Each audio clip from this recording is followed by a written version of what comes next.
නැගිට්ටද? මොකද මේ වේලාසෙනිම වෙරි බැසද?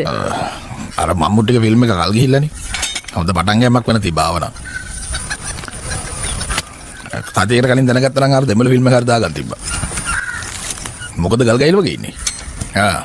රාණි මං වාට කියන්නේ. මම මොනවා කියන්න දානේ ඔයාට?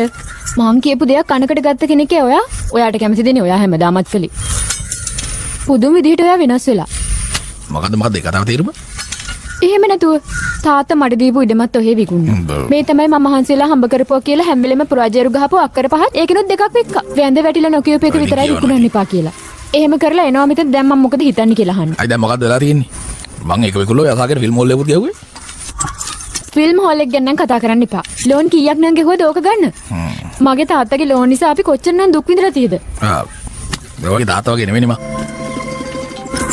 අපිට තියේටර් එකෙන් හොඳ ආදායමක් එනවා. ණය ගෙවුවට පස්සේ නමුත් ගාන කතේ ඉතිරෙනවත් එක්ක ඉතින්. කො එතකොට ඒ සල්ලි? මන් දන්නවා කොහෙටද ඒ සල්ලි වාෂ්ප වුනේ කියලා. ඔයගේ චිත්‍රපටයේ කතාව ලියන කෙනාට දුන්නා නේද?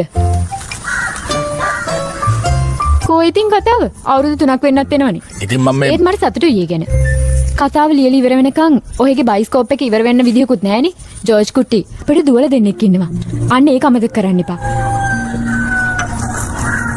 මොකද කටේ පිටුද කතා කරන්නේ නැත්තේ? සාමාන්‍ය මේ වගේ වෙලාවට සාධාරණීකරණය කරනවනේ. මම මොකුත් නොකිය ඉන්නම්. මං කියන දේවල් ඔයාලට තේරෙයි.